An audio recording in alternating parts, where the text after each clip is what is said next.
Yes sir. Okay. Okay. चलो, तो अभी हमने जो मैंने सिखाया था that is present value.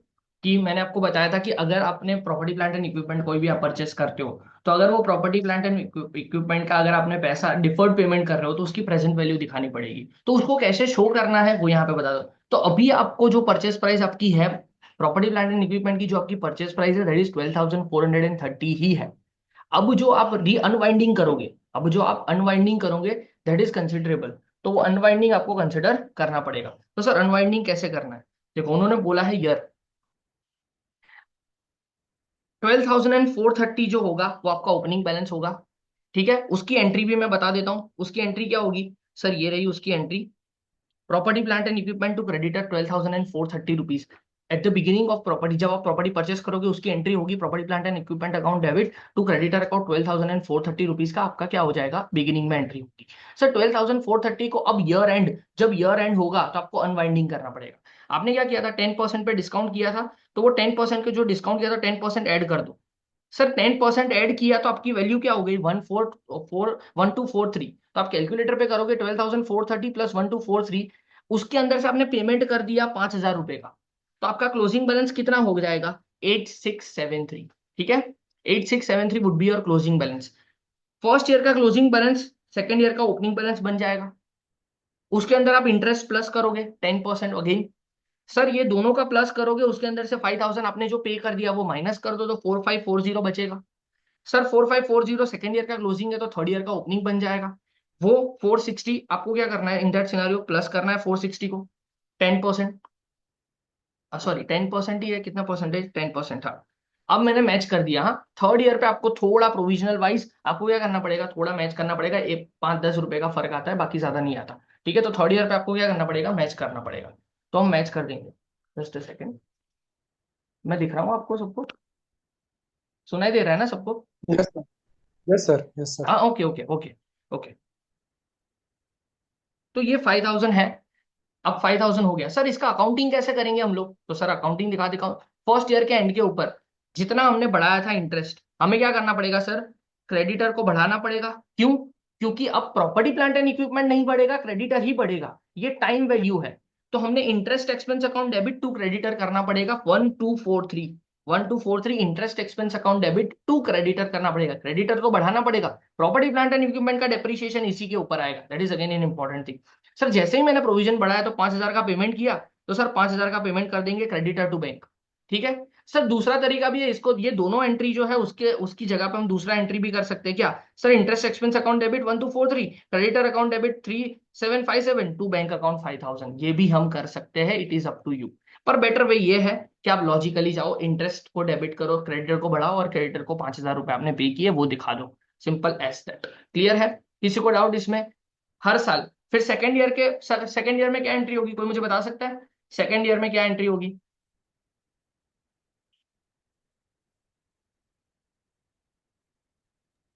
Interest account debit 867 yes, to to creditors creditor account 860। 867 yes, and payment creditor to bank. And creditors account debit to bank account 5,000। Perfect perfect perfect perfect perfect. Okay okay. चलो अभी तक हमने एक point सीखा था। पहला point हमने क्या सीखा था सर, अगर मैं क्या करूं, प्रोविजन फॉर डीकमिशनिंग लायबिलिटी है उसको कंसिडर करूं तो क्या? सर सेकंड पॉइंट हमने ये सीखा कि अगर अनवाइंडिंग, अगर हमारा डिफर्ड पेमेंट हो तो क्या? And third point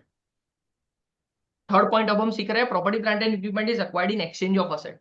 sir exchange में अगर हम परचेस कर रहे हैं तो क्या?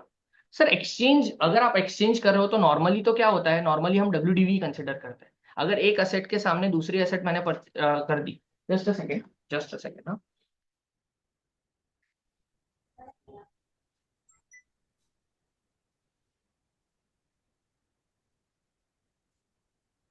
ओके।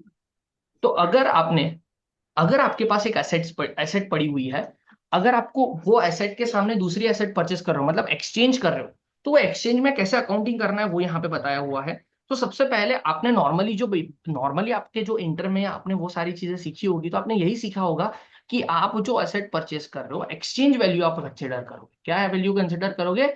एक्सचेंज वैल्यू आप कंसिडर करोगे। तो एक्सचेंज वैल्यू आपको कंसिडर करनी पड़ेगी कैसे? सर किसी को ये पता है कि what is the meaning of commercial substance? Commercial substance क्या होता है वो पता है किसी को? What is the meaning of commercial substance? कोई ट्रांजेक्शन है उसका कॉमर्शियल सब्सटेंस है कि नहीं है, वो किसी को पता है? If property plant and equipment is acquired in exchange of asset, यहाँ पे दो एरो किए हुए हैं मैंने। फर्स्ट ऐसा लिखा, if exchange transaction has commercial substance and if exchange transaction lakhs commercial substance. क्या है, कोई बता सकता है मुझे?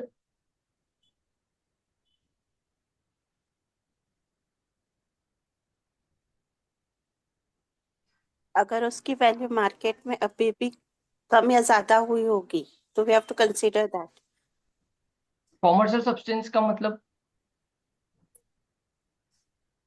Value in use sir. Yes, correct correct correct correct correct correct. Sort of value in use, yes, very good. तो अगर अगर आपकी कोई प्रॉपर्टी प्लांट एंड इक्विपमेंट है, अगर आपके पास कोई प्रॉपर्टी प्लांट एंड इक्विपमेंट है, उसकी मार्केट में अभी भी वैल्यू है, कॉमर्शियल सब्सटेंस अवेलेबल है, इफ मार्केट में कॉमर्शियल सब्सटेंस अवेलेबल है, मार्केट में उसकी वैल्यू है, तो आपको क्या करना है? ये लेफ्ट वाला जो मैंने यहाँ पे लिखा हुआ है वो फॉलो करना है। तो आपको क्या करना है, अगर आपने एक मशीनरी आपकी दे दी, प्रॉपर्टी प्लांट एंड इक्विपमेंट आपकी दे दी, उसके सामने प्रॉपर्टी प्लांट एंड इक्विपमेंट ही आपने एक्सचेंज में लिया, तो आपको इस तरह से जाना पड़ेगा, यही ऑर्डर में जाना पड़ेगा। सर कैसे रिकॉग्नाइज करेंगे? सर कौन सी वैल्यू पे सामने वाली एसेट को हम परचेस करिए, सामने वाली एसेट को रिकॉग्नाइज करेंगे? तो उन्होंने बोला है कि recognise property plant and equipment acquired at following in priority. ये फॉलोइंग प्रायोरिटी पे, सर अगर आपने जो भी fair value of assets given up, sir आपको रिकॉग्नाइज क्या करना है? सपोज आपने, अगर मार्केट में कॉमर्शियल सब्सटेंस अवेलेबल है, अगर मार्केट में उसकी वैल्यू इन यूज अवेलेबल है, तो आपने जो एसेट्स को आपने बेचा, मतलब आपकी जो एसेट है वो सपोज 10 लाख में, आपकी फेयर वैल्यू, मार्केट में फेयर वैल्यू उसकी कितनी है? सपोज मार्केट में उसकी फेयर वैल्यू 10 लाख रुपए है। तो 10 लाख रुपए आपको क्या करना पड़ेगा? Given up. आपने गिवन अप क्या किया? 10 लाख रुपए गिवन अप किए, तो आपने सामने वाली जो एसेट ली है वो भी 10 लाख रुपए की ली है, ऐसा ही आपको समझना पड़ेगा। पर अगर आपने उसके साथ कुछ पेमेंट किया है तो वो ऐड करना पड़ेगा, सिंपल एज दैट। वो तो एकदम सिंपल सी चीज है। आपने जो गिवन अप किया है, पहला आपकी प्रायोरिटी क्या होनी चाहिए कि आपने एसेट जो गिवन अप किया है उतनी ही वैल्यू पे वो एसेट मिली है। और अगर आपने, मान लो कि 10 लाख रुपए की वैल्यू की एसेट आपने गिवन अप की है जो फेयर वैल्यू मार्केट में है, पर उसके सामने और 4 लाख रुपए आपने पेमेंट किए, तो नई एसेट जो है वो 14 लाख की है, ऐसा समझना पड़ेगा। 14 लाख की है ऐसा मानना पड़ेगा। अगर fair value of assets given up, आपने जो एसेट गिवन अप की है उसकी फेयर वैल्यू अवेलेबल है, तो ये करना पड़ेगा। अगर आपकी जो असेट आपने गिवन अप किया है उसकी फेयर वैल्यू मार्केट में अवेलेबल नहीं है, तो जो असेट आपने परचेस किया उसकी फेयर वैल्यू अगर मार्केट में अवेलेबल है तो वो कंसिडर करना पड़ेगा। अगर वो दोनों अवेलेबल नहीं है तो carrying amount of asset given up. इसी वजह से आपकी जो नॉर्मल बुक वैल्यू जो अवेलेबल है, डेप्रिसिएशन करने के बाद आपकी जो बुक वैल्यू अवेलेबल है उतने ही रुपए में सामने वाली एसेट आपने परचेस की, ऐसा समझना पड़ेगा। इसी वजह से आप नॉर्मली जो बुक्स ऑफ अकाउंट्स में आप जो करते हो नॉर्मली, हाँ इन कॉर्पोरेट आप थोड़ा अलग करते हो, लेकिन इन रियलिटी जब हम एकेडमिक करियर में होते हो, एकेडमिक लाइफ में होते हो, तो नॉर्मली हमें क्या कर दिया जाता है कि WDV जो अवेलेबल है ना उसके साथ ही हमने एक्सचेंज कर दिया। क्यों? क्योंकि fair value of given up भी नहीं होता है, fair value of asset received भी नहीं होता है। ये बहुत इंपॉर्टेंट है, ये आपके कॉर्पोरेट करियर में भी बहुत इंपॉर्टेंट है, ये आपको काम आएगा कि सबसे पहले आपको इंपॉर्टेंस किसको देना है? जो आपने गिवन अप किया है, जो असेट को आपने fair value of assets given up जो किया है उसका लेना पड़ेगा। Sir fair value of assets received जो है वो नहीं है, तो रिसीव जो किया उसकी फेयर वैल्यू वो भी नहीं है, तो बुक वैल्यू के साथ आपने एक्सचेंज किया है ऐसा मान लेना पड़ेगा। अगर कॉमर्शियल सब्सटेंस नहीं भी है, अगर कॉमर्शियल सब्सटेंस नहीं है, जो एसेट आप गिवन अप कर रहे हो उसका कोई कॉमर्शियल सब्सटेंस अवेलेबल नहीं है मार्केट में, तो in that scenario recognise property plant and equipment acquired at carrying amount of assets given up. सामने वाली एसेट जो आ रही है आपकी, जो आपकी गिवन अप एसेट है उसके साथ ही उसको मैच कर दो, simple as that.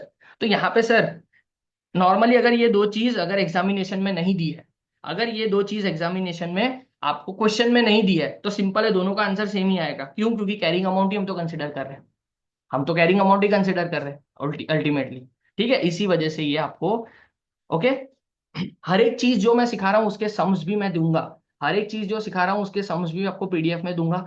I hope so आप करोगे तो 110% आपका काम हो जाएगा। ठीक है, note, if some cash is also paid along with the assets to acquire the property plant and equipment, then add amount of cash paid in the above amount। Simple है, वो जो मैंने पहले ही बता दिया 10 लाख और 4 लाख का जो आपको मैंने बताया वो एग्जाम्पल, तो वो 14 lakhs जो है वो क्या है, 4 लाख रुपए मैंने एक्स्ट्रा पे किया तो वो ऐड कर दो।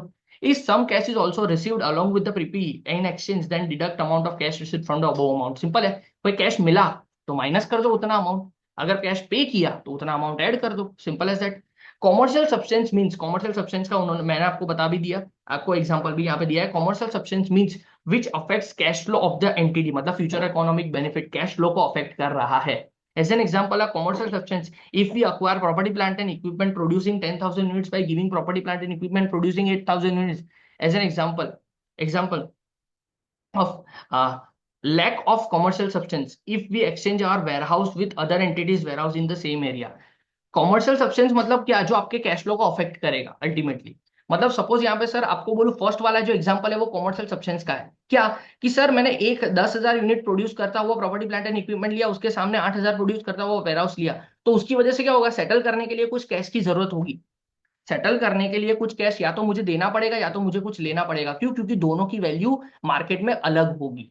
लेकिन दूसरा एग्जांपल जहां पे कॉमर्शियल सब्सटेंस नहीं है, वैसा वाला एग्जांपल कौन सा है सर, ये रहा वैसा वाला एग्जांपल कि अगर आपने सेम वाला वेयरहाउस, आपके पास जो वेयरहाउस है दूसरी एंटिटी के पास भी सेम वेयरहाउस है, दोनों ने हमने एक्सचेंज कर लिया, उसके अंदर कोई कॉमर्शियल एक्सचेंज, कोई कॉमर्शियल सब्सटेंस होगा नहीं। क्यों? क्योंकि सर यहाँ पे कुछ कैश फ्लो आउटफ्लो इनफ्लो होगा ही नहीं, क्योंकि सेम सेम अगर सेम एरिया है, सेम लोकालिटी है, तो दोनों की वैल्यू भी सेम है, तो ना कुछ मुझे देना पड़ेगा ना कुछ उससे मुझे लेना पड़ेगा, तो इन दैट सिनेरियो वो कुछ फर्क नहीं पड़ेगा। तो अगर आपके कैश फ्लो को इफेक्ट हो रहा है तो ही आपको ये करना है, कैश फ्लो को इफेक्ट नहीं होगा तो आगे जाके करने की जरूरत नहीं है। क्लियर है? Okay. Accounting of property plant and equipment acquired in exchange of assets. देखो एक्सचेंज ऑफ असेट्स में हम नॉर्मली जो एक्सचेंज करते हो वही एंट्री है। Sir property plant and equipment जो अक्वायर किया वो वैल्यू जो हमने अभी फाइंड आउट किया वो ले लो, कैश कोई रिसीव किया तो वो लिख दो, लॉस हुआ है तो लॉस लिख दो, प्रॉफिट हुआ है तो प्रॉफिट लिखना है, कैश पे किया तो कैश को क्रेडिट करना है, असेट गिवन अप जो किया उसकी वैल्यू लिखनी। तो नॉर्मली हम ये चीज तो करते ही थे, प्रॉपर्टी प्लांट एंड इक्विपमेंट नया आया, जो आया उसको डेबिट करो, जो गया उसको क्रेडिट करो। सिंपल है। सर कैश मिला है तो डेबिट करो, कैश गया है तो क्रेडिट करो, अगर उसका बैलेंस डेबिट पे आया तो लॉस है, क्रेडिट पे आया तो प्रॉफिट है। It is that simple. Okay, किसी को डाउट है इसमें, वरना मैं आगे जाऊं।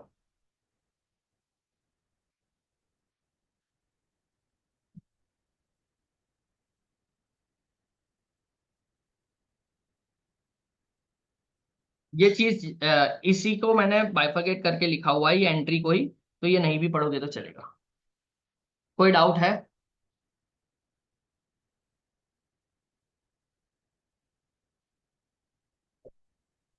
कि मैं आगे बढ़ूं?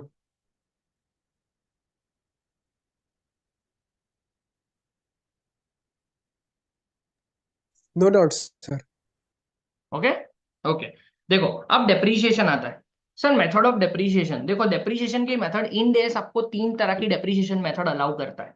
इन डेज जो है वो 3 तरह की डेप्रीशिएशन मेथड अलाउ करता है। फर्स्ट है एसएलएम, जो हम नॉर्मली करते हैं, depreciation cost minus residual value upon useful life.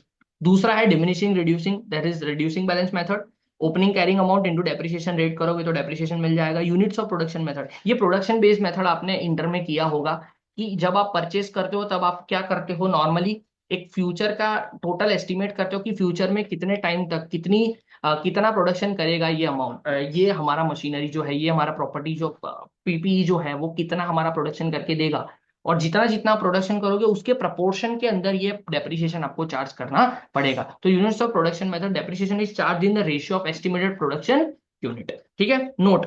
तो ये 3 मेथड अलाउ करता है। सर डेप्रिसिएशन कैसा होना चाहिए, उसके लिए उन्होंने कुछ रूल्स बताए हुए हैं। Depreciation on property plant and equipment begins when it is available for use, that is ready to use condition. देखो डायरेक्ट टैक्सेशन आपने इंटर में पढ़ा होगा, डायरेक्ट टैक्सेशन के अंदर रूल आपने तो पढ़ा ही होगा। उन्होंने बताया हुआ है कि रेडी टू यूज होगा तब आपको डेप्रिसिएशन मिलेगा इन डायरेक्ट टैक्सेशन। लेकिन फाइनेंशियल अकाउंटिंग बहुत सिंपल है, रिपोर्टिंग बहुत सिंपल है। आपने परचेस किया, अवेलेबल है, भले ही वो यूज नहीं हो रहा है फिर भी डेप्रिसिएशन आपको मिलेगा, भले ही वो आपके फैक्ट्री में पड़ा हुआ है, यूज नहीं हो रहा है, फिर भी उसके ऊपर डेप्रिसिएशन मिलेगा। तो रेडी टू यूज कंडीशन यहाँ पे लगेगी। फिर उसके बाद उन्होंने बोला depreciation on property plant and equipment ceases when property plant and equipment is, थोड़ा ध्यान से समझना कि प्रॉपर्टी प्लांट एंड इक्विपमेंट के ऊपर डेप्रिसिएशन कब स्टॉप हो जाएगा।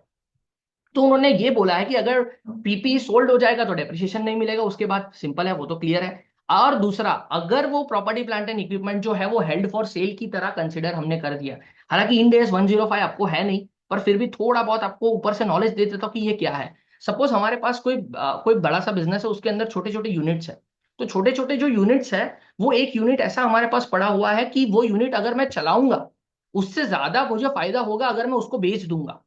तो ऐसे वाले यूनिट को ऐसा समझा जाता है कि यूनिट्स हेल्ड फॉर सेल। अगर वो यूनिट हेल्ड फॉर सेल में कोई भी एसेट आपकी पड़ी हुई है तो उसके ऊपर आपको डेप्रिसिएशन क्लेम नहीं करना है। क्यों? क्योंकि आपको, आपके पास ऑप्शन है कि वो सेल करोगे तो ज्यादा फायदा मिलेगा, तो क्या चला क्यों रहे हो? ठीक है, तो इसी वजह से अगर कोई एसेट ऐसा है जो कोई हेल्ड फॉर सेल वाले वो क्या है यूनिट में, अगर वो उसका इंक्लूजन है, तो इन दैट सिनारियो उसके ऊपर डेप्रिसिएशन करने की जरूरत नहीं है। क्लियर है? ओके। डी रिकॉग्नाइज, तो आपको डी रिकॉग्नाइज करना है इन दैट सिनारियो, तो वहां पे आपको डेप्रिसिएशन करने की जरूरत नहीं है।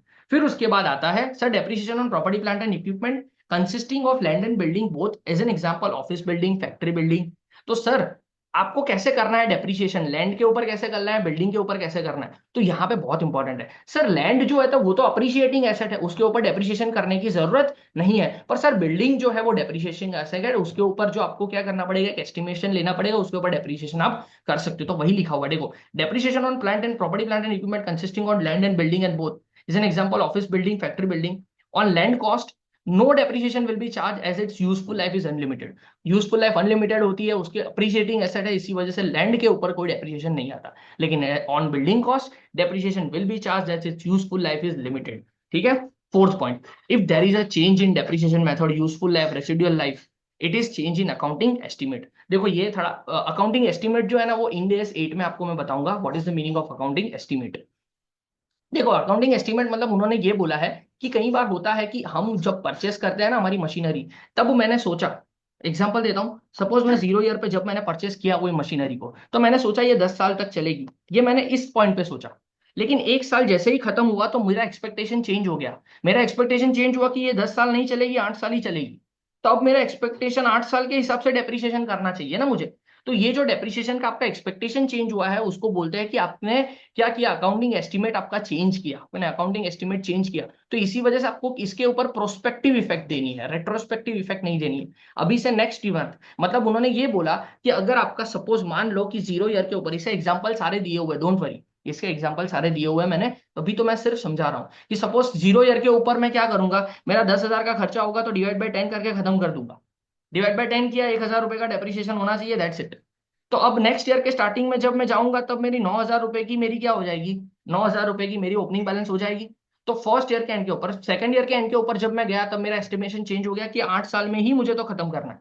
तो सर सेकेंड ईयर के एंड पे जब मैं जाऊंगा तब मुझे पता चल गया कि अब मेरे पास कितने रिमेनिंग ईयर्स कितने बचे हुए हैं, सर 6 साल ही बचे हुए हैं। तो मैं उसको 6 से डिवाइड करूंगा, उसका डेप्रिसिएशन उस हिसाब से मैं लेके जाऊंगा। मेरा एस्टिमेशन चेंज हो गया, तो एस्टिमेशन चेंज हो गया तो उसके हिसाब से मुझे डेप्रिसिएशन चेंज करना पड़ेगा। सिंपल एज दैट, क्योंकि जितना मेरा एस्टिमेशन है उसके हिसाब से मेरा एस्टिमेशन चेंज करूंगा और उसके हिसाब से उसकी वैल्यू नील भी होनी चाहिए वहां पे। किसी को इस पॉइंट में डाउट है तो मुझे पूछ सकता है, पर बी मैं खत्म करूँ ना उसके बाद। Also, in case of change in depreciation method, useful life residual value, we will use carrying amount instead of cost in SLM depreciation formula for calculating depreciation for remaining future period। हाँ वो तो already अभी मैंने बता दिया, ये नहीं भी पढ़ोगे तो चलेगा। अकाउंटिंग कैसे होना चाहिए, देखो डेप्रिसिएशन का अकाउंटिंग कैसा होता है, depreciation account debit to property plant and equipment depreciation, या तो प्रोविजन में डालो and PNL to depreciation, that would be considered as your property plant and equipment. किसी को डाउट हो तो मुझे बता सकता है, पूछ सकता है। ये मेथड में किसी को, सर डेप्रिसिएशन मेथड चेंज होगा तो प्रोस्पेक्टिव इफेक्ट देनी है, तो वो प्रोस्पेक्टिव इफेक्ट कैसे देनी है वो मैंने आपको बताया। इसमें किसी को डाउट हो तो वो बता दो।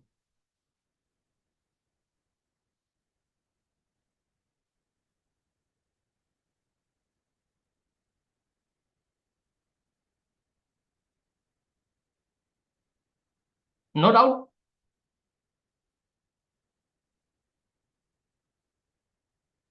No sir. ओके ओके, आगे बढ़ते हैं। Component accounting, sir component accounting क्या होता है? देखो आ, अब थोड़ा लॉजिकली समझते हैं। अब आप कॉर्पोरेट वर्ल्ड की बात करते हैं, अब थोड़ा लॉजिकली, अब थोड़ा इंक्लूड हुआ है ये सारी चीज। तो बता देखो, सपोज आपने एक बड़ी सी मशीनरी परचेस की, वो बड़ी सी मशीनरी जो है उसके अंदर एक सिग्निफिकेंट पार्ट है, मतलब ऐसा है, ऐसा एक मशीनरी, एक ऐसा एक मोटर है जो खुद अपनी एक इंडिविजुअल लाइफ भी रखता है। मतलब एक मशीनरी है उसकी लाइफ 15 साल की है, मान लेते हैं बड़ी सी मशीनरी है उसकी एक लाइफ 15 साल की है, लेकिन उसके अंदर एक कंपोनेंट है, एक कंपोनेंट ऐसा है जिसकी खुद का एक वजूद है, मतलब एक खुद की उसकी एक वैल्यू है, और खुद की उसकी लाइफ 10 साल ही है, उसकी खुद की लाइफ 10 साल ही है। तो सर मैं जो मशीनरी है उसको मैं 15 साल में डेप्रिशिएट करूं, और इसका जो खुद का एक वजूद है, इसकी कोई खुद की लाइफ है, तो उसको मैं 10 ईयर में डेप्रिशिएट करूंगा ना मैं, तो वो चीज मुझे लॉजिकली तो करनी पड़ेगी। तो उसको बोलते हैं कंपोनेंट अकाउंटिंग, कि सर अगर आपके कुछ मशीनरी, आपके पास property plant and equipment available है, उसका कोई कंपोनेंट ऐसा है जो खुद, उसका खुद का ही एक सिग्निफिकेंस है, उसका खुद का एक वैल्यू है, जो उसकी लाइफ भी अलग है, तो उसको डेप्रिसिएशन भी अलग से करना पड़ेगा। उसका एग्जाम्पल पूरा दिया हुआ, बहुत अच्छा पॉइंट है ये component accounting. Part of the property plant and equipment which has significant cost should be depreciated separately. उन्होंने बोल दिया कि डेप्रिशिएट किसके करना है, सेपरेटली करना पड़ेगा। एग्जांपल भी दे रहा हूं, देखो, engine engine in a car or aircraft, engine turbine in a machine, interior walls of a building, roof of a building, major inspection and overhauling etc, ये सारे खर्चे क्या है, जिसका खुद का एक वजूद है, खुद का कुछ इंपॉर्टेंट है। कार के अंदर इंजन, जो इंजन की लाइफ अलग होती है, कार की लाइफ अलग होती है, ठीक है। तो कार का खुद का एक वजूद है, तो इन दैट सिनेरियो अगर दोनों की लाइफ अलग है तो कंपोनेंट अकाउंटिंग आपको करना पड़ेगा। इंजन का अकाउंटिंग, इंजन का डेप्रिसिएशन अलग से करना पड़ेगा, कार का डेप्रिसिएशन अलग से करना पड़ेगा। सर कैसे करेंगे? Note, if part having significant cost has some useful life or as of PPE, then no need to depreciate it separately. If, उन्होंने क्या बोला, if part having significant cost has some useful life as of property plant and equipment, मतलब ऐसा बोला उन्होंने कि अगर अगर प्रॉपर्टी की लाइफ 15 साल है, और ये जो कंपोनेंट है उसकी लाइफ भी मोटा मोटी 15 साल ही है, 14-15 साल ही है, तो फिर अलग से उसका कंपोनेंट अकाउंटिंग करने की जरूरत नहीं है। लेकिन सिग्निफिकेंट अलग है लाइफ, उन दोनों की लाइफ अलग है, तो फिर इन दैट सिनेरियो क्या करना पड़ेगा, आपको कंपोनेंट अकाउंटिंग करना पड़ेगा। लेकिन मोटा मोटी दोनों की लाइफ अगर सेम है ना, तो आपको अलग से अकाउंटिंग करने की जरूरत नहीं है। सर उसका एग्जांपल देता हूं। एग्जांपल उन्होंने बोला है car costing ₹20 lakh including engine of ₹5 lakh.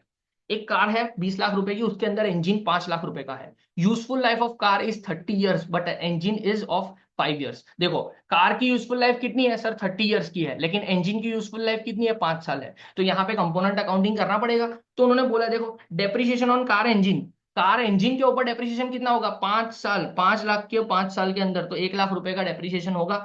Sir 1 lakh रुपए का 5 लाख डिवाइड बाय 5 साल, दैट इज 1 लाख रुपए। Depreciation on other part of car, other part of car में भी आपको डेप्रिसिएशन कैसे करना है सर, 20 लाख में से 5 लाख तो इंजन के थे, तो 15 लाख रुपए। सर 15 लाख रुपए डिवाइड बाय 30 किया मैंने, दोनों का कंपोनेंट अकाउंटिंग कर दिया। एक कंपोनेंट को 30 ईयर्स में डेप्रिशिएट कर रहा हूँ, एक कंपोनेंट को 5 ईयर्स में डेप्रिशिएट कर रहा हूँ, तो 30 ईयर्स एंड 5 ईयर्स।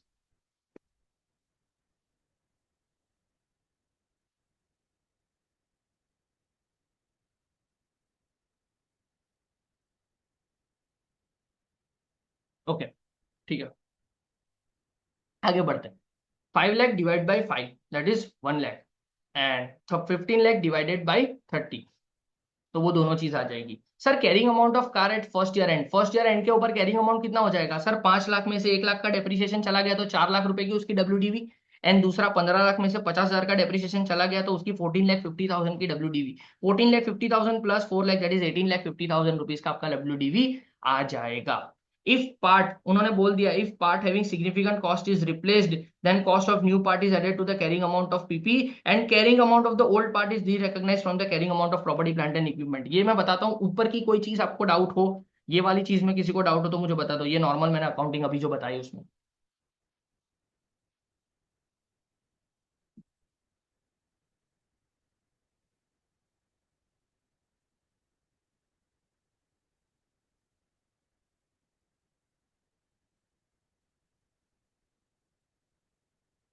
कोई डाउट इसमें? No sir. ओके, देखो, अब यहाँ पे एक चीज बताता हूँ लॉजिकली, अब यहाँ पे थोड़ा ध्यान से देखना तो हो जाएगा काम। देखो सपोज यहाँ पे एक मशीन है, ठीक है, इसके अंदर मैंने बोला कि इंजन, इंजन की वैल्यू है। तो उन्होंने ये बोला कि सर ये इंजन की वैल्यू जो है, अब अगर आपने 10 साल की, इसकी इसकी 15 साल की लाइफ है, इसकी 10 साल की लाइफ है मान लेते हैं, ठीक है, या तो इसकी 30 ईयर्स की लाइफ है, अभी का जो एग्जाम्पल है उसमें ही कंसिडर करते हैं, और इसकी 5 साल की लाइफ, ठीक है।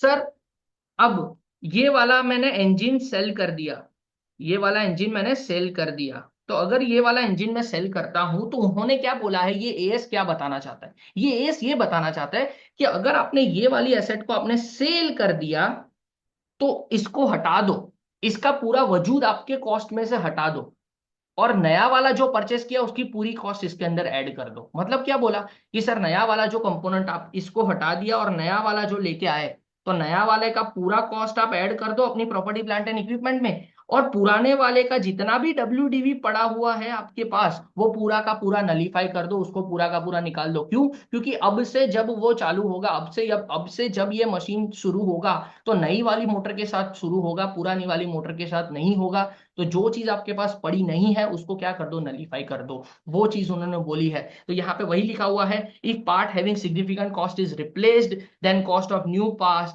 is added to the carrying amount of property plant and equipment, and carrying amount of old part is derecognized from the carrying amount of property plant and equipment. That is, new carrying amount of property plant and equipment is equal to carrying amount of property plant and equipment post replacement date plus cost of new part, new part का cost add करो, less कर दो carrying amount of old part on part of replacement date. Replacement date का जो भी है post, आपको क्या करना है, कैरिंग अमाउंट जो ओल्ड पार्ट था उसका कैरिंग अमाउंट निकाल दो और नया वाले को प्लस कर दो। यही एग्जांपल के साथ समझाता हूँ, यहाँ पे उन्होंने दिया हुआ है। सर कैसे करना है, एग्जांपल देख लो, एग्जांपल से ज्यादा अच्छे से समझ आ जाएगा। ठीक है, एग्जांपल देख लो। Car purchased of 10 lakh. Sir car हमने परचेस किया 10 लाख रुपए की, useful life if 10 years, engine is replacement in car after 3 years, engine replacement होता है 3 साल के, cost of new engine is 2 lakh, discount rate is 10%। Sir क्या करना पड़ेगा इसके अंदर, उसके लिए ये जो स्टेप है ना पहले मैं थोड़ा बता देता हूं ताकि ऊपर के ओवरव्यू आ जाए। Sir if carrying amount of old part on replacement date is not given in question then calculate it in following steps. मतलब यहाँ पे ऐसा बोला है सर, क्वेश्चन क्या, पर रियलिटी में तो नॉर्मली पता होता है, पर रियलिटी में भी कई बार ऐसा होता है कि जो कंपोनेंट की प्राइस है वो पता नहीं होती। हालांकि अकाउंटिंग हुआ तो सब कुछ पता ही होता है, पर क्वेश्चन में थोड़ा आपको एकेडमिकली अलग चीज पूछ लेते हैं, इसी वजह से यहाँ पे बताना कोशिश करता हूं मैं आपको। देखो प्रॉपर्टी, ये आपकी प्रॉपर्टी पड़ी हुई ये इंजन है। उन्होंने ये बोला कि सपोज आपके इसकी लाइफ 30 है, इसकी लाइफ 5 है, अगर आप इसको सेल कर रहे हो और नया प्रॉपर्टी प्लांट एंड इक्विपमेंट नया इंजन परचेस कर रहे हो तो इसको नलीफाई कर दो, ऐसा बोला उन्होंने, इसकी जो WDV है। पर व्हाट इफ इसकी WDV आप इसकी नॉर्मल WDV आपको फाइंड आउट करना मुश्किल हो गया, क्वेश्चन में दिया हुआ नहीं है, तो फिर आपको क्या करना पड़ेगा, सर इसको कितना यूज किया आपने, 5 साल तक यूज किया, तो नया आज आज अगर मैं इसकी वैल्यू, अगर आज की इसकी ये इंजन जो है उसकी आज की वैल्यू क्या है वो मैं लेके आऊंगा और उसको 5 साल पहले की प्रेजेंट वैल्यू में उसको कन्वर्ट करूंगा, वो उसकी परचेज प्राइस मानूंगा, उसको फिर डेप्रीशिएट करूंगा 5 साल तक, और उसकी जो वैल्यू होगी वो हमारी वैल्यू में से उसको डी रिकॉग्नाइज करूंगा। ये चीज उन्होंने बोली है कि अगर क्वेश्चन में आपको नहीं बोला हो तो आपको क्या करो, न्यू पार्ट का आज के दिन अगर ये वाली जो इंजन जो है वो मैं सेल कर रहा हूं, आज के दिन अगर मैं मार्केट में से उसको परचेस करूंगा तो कितने रुपए में आएगा वो चीज लिखो,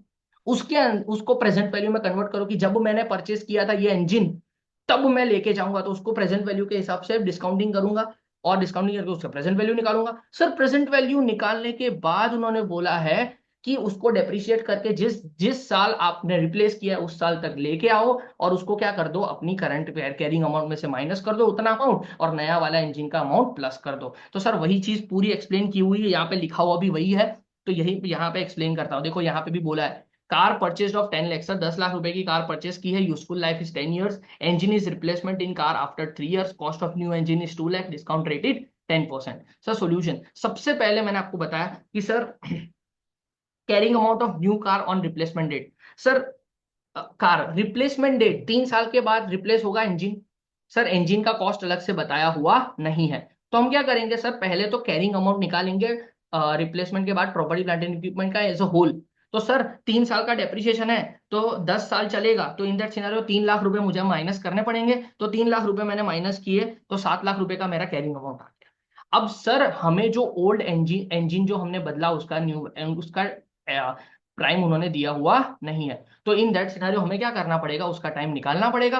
तो sir carrying amount of old engine, तो सर आज की उसकी प्राइस, नया वाले की प्राइस क्या है, न्यू इंजन का 2 लाख, उसको मुझे 3 साल पहले लेके जाना पड़ेगा। तो सर 3 साल का प्रेजेंट वैल्यू मैंने निकाला है 2 लाख इंटू 0.751, 3 साल पहले लेके गया सर, 0 1 2 3, आज के दिन मैंने उसको क्या किया, रिप्लेस किया, तो आज के दिन नया नया वाले की वैल्यू 2 लाख रुपए है, तो 0 ईयर पे मैंने अगर उसको परचेस किया होगा तो प्रेजेंट वैल्यू उसकी कितनी होगी, तो मैंने 1,50,200 मैंने निकाला।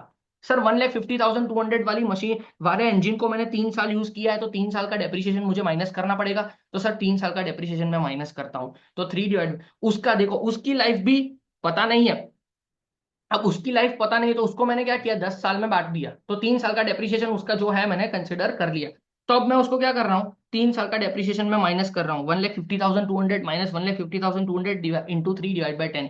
तो सर उसकी आज की डब्ल्यू क्या आई, जिस दिन मैं सेल कर रहा हूँ ये इंजन को, उसकी आज की डब्ल्यू आई 1,05,140। सर 1,05,140 जो है वो पुराने वाले इंजन का प्राइस है, वो माइनस कर दो, और नया वाला जो 2 लाख है वो उसको प्लस कर दो, तो ये रहा आपका नया वाला डब्ल्यू। सर कितना है सर, 7 लाख रुपए प्लस 2 लाख रुपए minus 1,50,400 rupees, that is 7,94,860 rupees. ये आपका नया वाला कैरिंग अमाउंट आ जाएगा। किसी को इसमें डाउट हो तो बोल दो।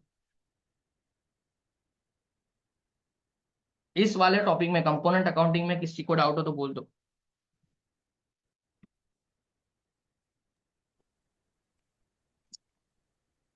Sir, can you explain it again? कौन सा वाला? ये जो कैलकुलेशन हमको बताया वो आप एक्सप्लेन कर सकते हो? कौन सा वाला? अभी जो आपने एक्सप्लेन किया था सामने। अच्छा, अभी अभी अभी जो मैंने एक्सप्लेन किया वो। हाँ जी सर जी। देखो देखो वापस बताता हूँ। देखो उन्होंने क्या बोला सर, यहाँ 7 लाख तो समझ आ गया ना, यहाँ तक समझ आ गया, तो मैं आगे का बताऊं।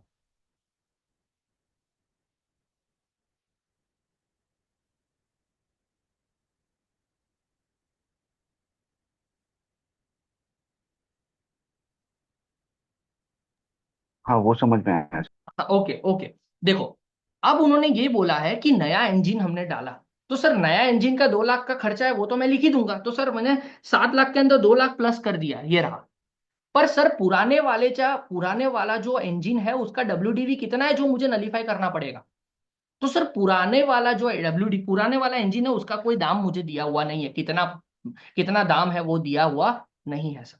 तो सर मैंने क्या किया, आज के दिन 0, 1, 2, 3, सर आज के दिन ये जो इंजन मैंने बदला उसकी आज के दिन की वैल्यू क्या है, तो आज के दिन जो नया वाला इंजन जो मैं लेके आया उसकी वैल्यू 2 लाख रुपए।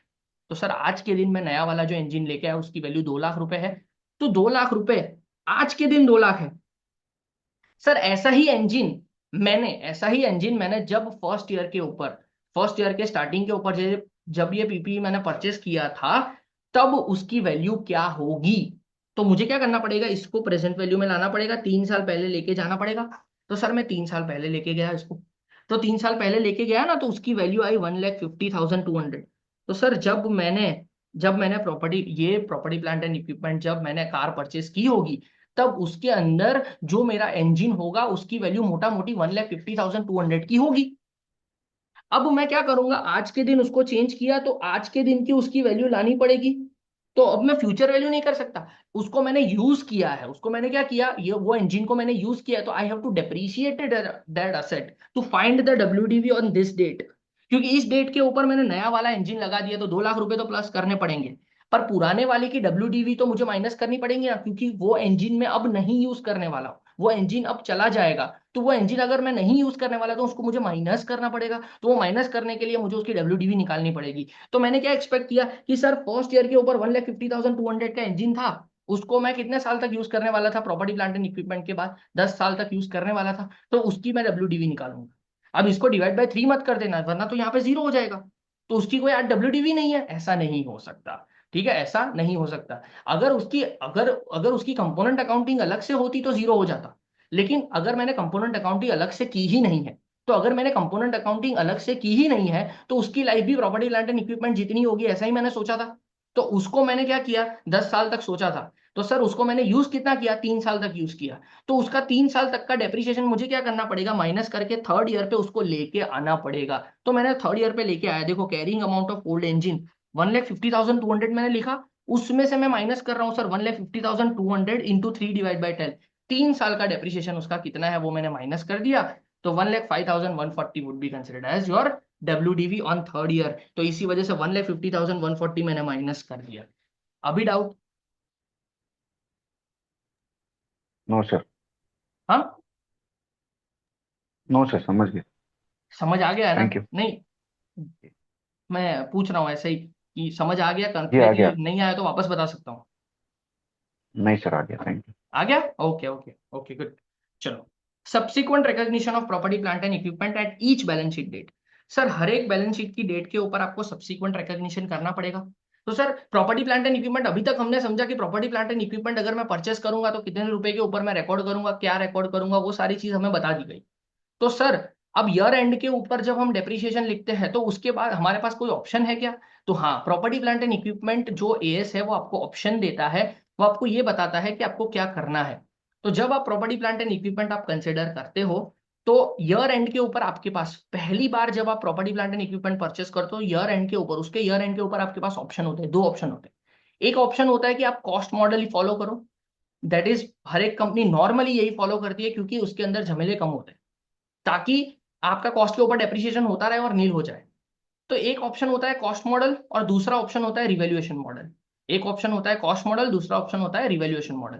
तो सर कॉस्ट मॉडल का मतलब क्या, रिवैल्यूएशन मॉडल का मतलब क्या, वो बता देता हूं। देखो, subsequent recognition of property plant and equipment each year balance sheet date, property plant and equipment will be shown at either cost model और revaluation model. Choose accounting policy. देखो, कौन से मॉडल पे जाना है वो अकाउंटिंग पॉलिसी के ऊपर होता है। कॉस्ट मॉडल या revaluation model will apply to entire class of property plant and equipment. जितने भी क्लास है, एक क्लास के अंदर जितनी प्रॉपर्टी प्लांट एंड इक्विपमेंट है वो पूरे क्लास के ऊपर या तो कॉस्ट या तो रिवैल्यूएशन। हाँ, ऐसा नहीं कि एक क्लास के अंदर 15 एसेट है तो 15 के एसेट के अंदर ऊपर ऊपर हम सोचते हैं एक एसेट कॉस्ट एक एसेट रिवैल्यूएशन, नहीं, सारे के ऊपर या तो कॉस्ट या तो रिवैल्यूएशन।